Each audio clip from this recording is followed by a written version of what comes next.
Did I start streaming? Okay, sorry about that. Hello everyone. I think I pressed the wrong button. Yes, hi. Anyway, here we are streaming the Great Ace Attorney Chronicles, Part 13. We are heading now into, hopefully the thick of it, into the thick of the, what's it called again? The mystery that was with Magnus McGilded. So yeah, let's get started. Since I apparently kept you waiting. Alright, let's go. Let's go!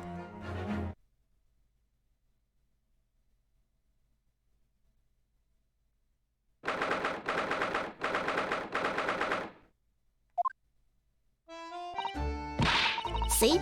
That's why I ate grown-ups. All they do is feed you a pack of lies and take stuff away from you. Oh, really, Miss Lestrade? Tell me, is that overcoat keeping you warm? What? Oh, my, surely you were given that. Yeah? Do you let me keep it? After I looked daggers at him for long enough? The D? You went through the pockets and said, "Go on then, have it," before telling me to scamper. Always pays off giving people a look like you ate him. Like you hate him. Just give people like a wet, pathetic look. Actually, no, that's the opposite of what Gina's giving. I can't help feeling that it's gonna get you into serious trouble one day. Oh, I can't help feeling that it's going to get you into serious trouble one day. What I really wanted was a nice, shiny disc, mind. The music box disc? But Mr. Windybag said it was practically worthless. I mean, yeah, we can't play it, so... I think I'm gonna have another bash. Give him a long hard stare. I think not, Miss Lestrade. We shan't enter Windybanks again today. Did they block it off? Why not? That's not fair. Can't be helped, I'm afraid. The police are investigating the scene now and taking a statement from Mr. Windybank. But the disc's mine. I had the ticket in this coat. For this coat, and it was in this coat's pocket. But, like, you can understand, you know, like, why they won't let you have it, right? Because it's like attached to like a unsolved murder. And there should be something else and all. That's what that rotten cove said, ain't it? Yeah, two discs. Yes, he did mention something about another article, didn't he? Well then, that's mine too. Whatever it is. Oh, she's really pushing her luck. Miss Lestrade, I think it's time to admit defeat. You've had your haul for the day? Yeah, and it's all your fault, Sholmes. So, what are your plans now? Will you dine with us this evening? Will you actually make the food, or will you make Iris make the food? Eh? Iris would be fucking... How did I know? Iris would be delighted to cook, I'm sure, and I might entertain you with a modest violin recital.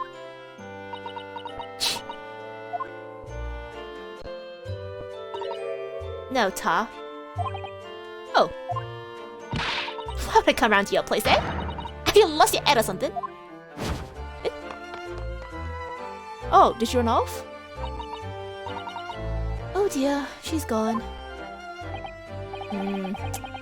Having reviled on me quite unnecessarily, I might add. I can't help wondering if perhaps she might turn up anyway. Interesting. When she's had a chance to calm down, I think there's a good chance she'll decide to come. Very well then.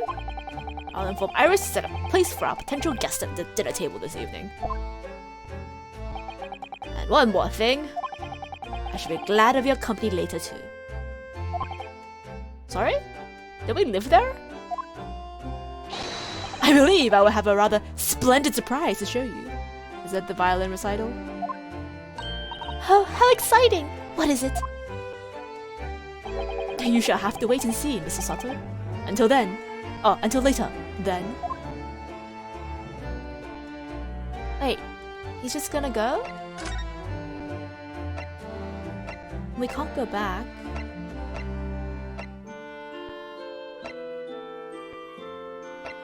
What the fuck?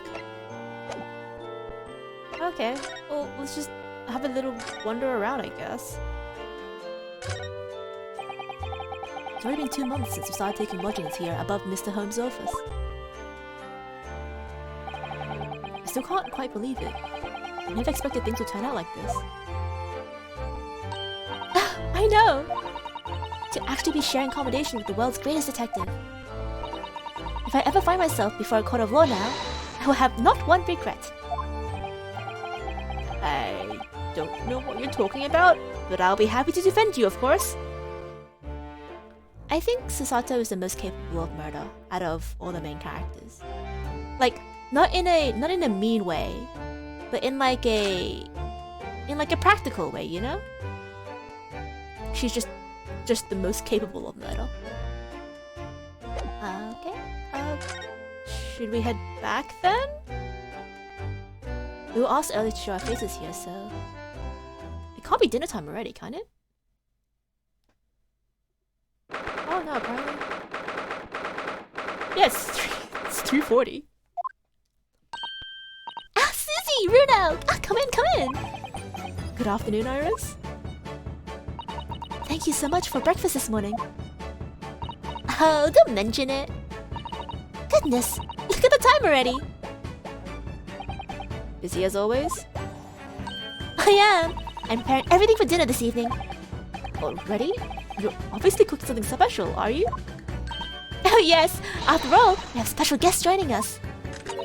Guess who it is? Go on. You'll never guess. Unfortunately, we literally had a conversation with Holmes earlier. Is it Gina? Oh, look at these little eyes of her shining. Oh dear. It is awkward when you already know the answer, isn't it? It's Ginny! Isn't that exciting? Oh, what a surprise! Yes, that's wonderful news. Wow, Iris seems overjoyed at the idea. I can't wait to learn some pickpocket. Whoa. Iris? I can't wait to learn some pickpocketing tips for a real professional. Yeah, that does sound like fun. I'm not sure that's entirely appropriate. Are you, Miss Naruhodo? By the way, Iris, what's Holmes up to? Oh, just sitting at an empty desk, okay. Hurley? Oh, he's been like that ever since he got back. Like 5 minutes ahead of us. Hello, Mr. Holmes! I beg that you won't speak to me. Sorry? I don't know who you are, but kindly take your leave. Is he doing a bit? As you can see, I'm not here.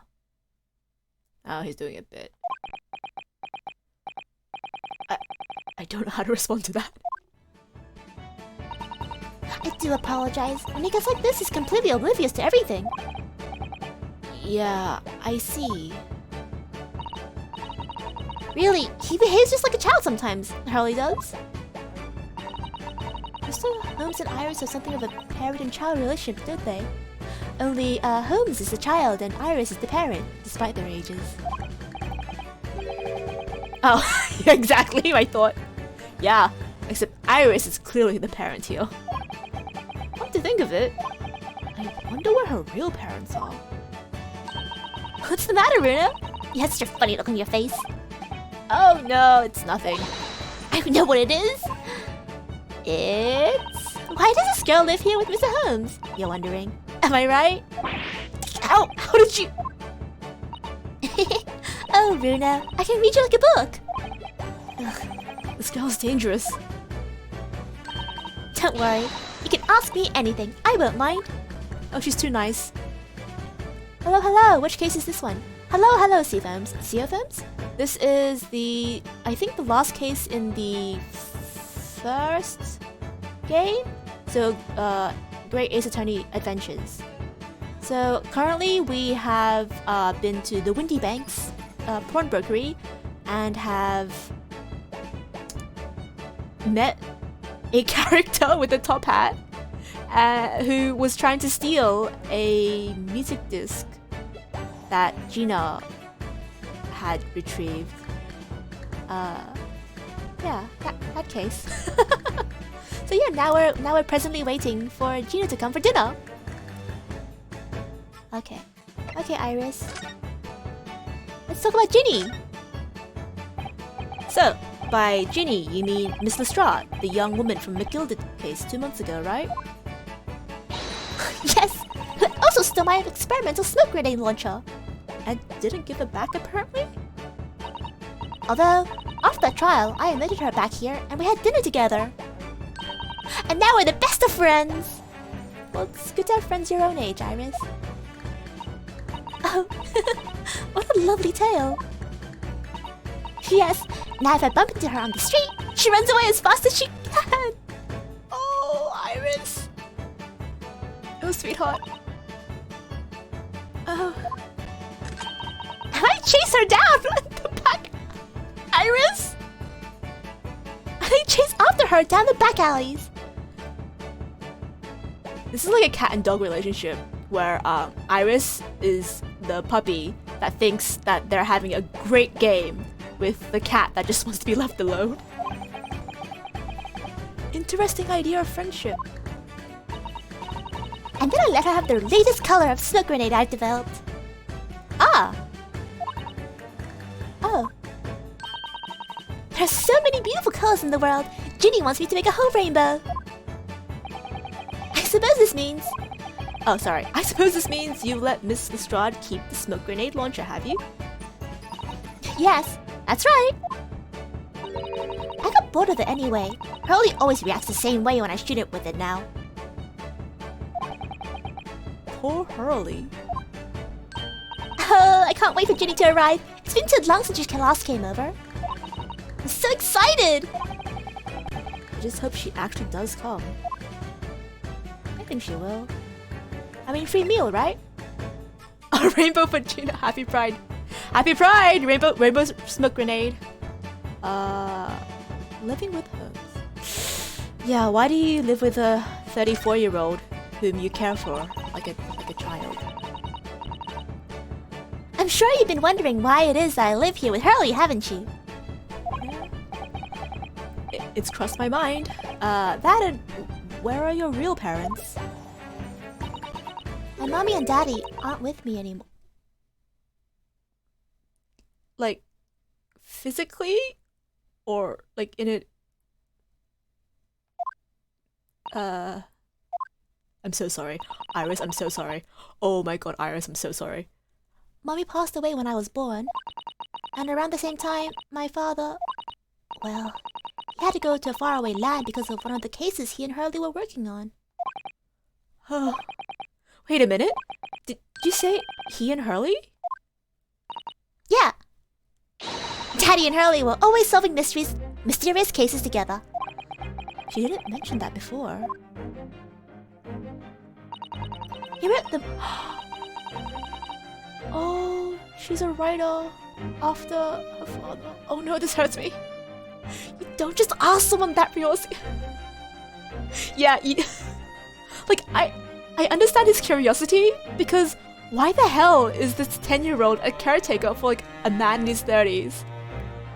But at the same time, you'd have to imagine that it's because of certain circumstances, right? I'm so sorry, Iris. Oh. He wrote them all up in his diaries. That's what's in the metal chest over there. Really? He recorded them all? So, you mean it's true, Mr. Holmes? Really did have a partner with whom he tackled some of his most taxing cases. Oh yes! I mean, it's always nice to have one, isn't it? So, Mr. Holmes' partner was your father? Exactly. Hurley told me I wasn't allowed to look at the chest. But that only made me want to look even more. So I opened it up. I found your father's memoirs. Yes. So I asked Hurley, who wrote these? He nearly fell out of his chair. But then he told me, that's when I found out that the author of all these accounts was my father. So Iris's father was Mr. Holmes' partner? always has a Watson with him, huh? What about your father? I've practically lived with Hurley all my life. I was tiny when he took me in. That means your father already wasn't there. Oh, Iris. So it came as a shock. When Hurley told me he wasn't really my daddy, I mean... Shock! You let this child live with you thinking that you were her father? For how long? Oh my god. Wait! Why would you even tell someone that? If they think if you're the father oh my god. I have... Oh, Iris! Oh, sweetheart, you deserve better! The fucking Sherlock, what the hell were you thinking? What were you thinking? Do they have no, they don't have CPS in the 1890s, but God! Oh my god. Yuck! I'm so stressed. Can you imagine? When Hurley told me he wasn't really my daddy, I mean. It must have done. I wonder why Mr. Holmes chose to tell you. Exactly! And at such a young age! Susato's asking the real questions. Hurley said it's because he wouldn't have been able to hide it from me. That's a poor excuse. It's a poor excuse. Like, not every, like, thing that you don't openly share is, like, a secret, right? And, like, I don't know. God. Susato is literally the only normal person. She literally is the only normal person, I think. Wait, no. She's... You know, yeah, she, on a scale of, like, most normal to most abnormal, Susato is towards the normal reactions. But also, she absolutely is a very special type of fangirl who would trust and believe everything Sherlock Holmes says. Wait, are you finally opening your eyes to the fact that the Sherlock Holmes isn't the greatest? Oh? Well, having lived with Hurley all these years, you might say his ways have rubbed off on me. There are some things I just can't... Oh, I can just see. Especially lies. I almost know when people are lying before they open their mouths sometimes. Ah. Right. Anyway, I was so fascinated when I read Daddy's diaries. That's why it inspired me to write The Adventures of Sherlock Holmes, really. I always assumed Mr. Sholmes simply told you all these thrilling stories. Oh no, Hurley's hopeless like that. He forgets everything. As soon as he solves the case, it's all but vanishes from his mind. I see. And the other day was so embarrassing. As usual, he totally forgot about a case he just solved. So the very next day, he gathered together all the people involved and proceeded to solve the case again. How do you forget that? Susato is a Sholmes apologist and I'm one. Ugh, okay. I feel like I'm surrounded by Sholmes apologists. Does he get better later on in the games? Like, am I missing something here? Because, like, everyone I've spoken to has been like, oh, no, just keep playing. Sholmes is so great, he's my favorite character. He's so amazing. But, like, from what I've seen so far, he's just like a... I don't want to say pathetic. He's like a little bit pathetic, though. Sholmes gets better. Okay. Okay, I'll trust you guys. Unapologetically stupid is the perfect description for Sholmes, I think. He just, like, when he gets caught up in something and then it gets proven, like, immediately wrong, he just rolls with it. He doesn't, like, try to, like, defend himself or anything. It's like, so I was wrong. But of course I was wrong. Let's continue on with this as if nothing happened. I'll just roll with it. And, like, that is admirable, I guess. But I don't know. He irritates me. Irritates me. Like this. How do you forget that you just solved the case?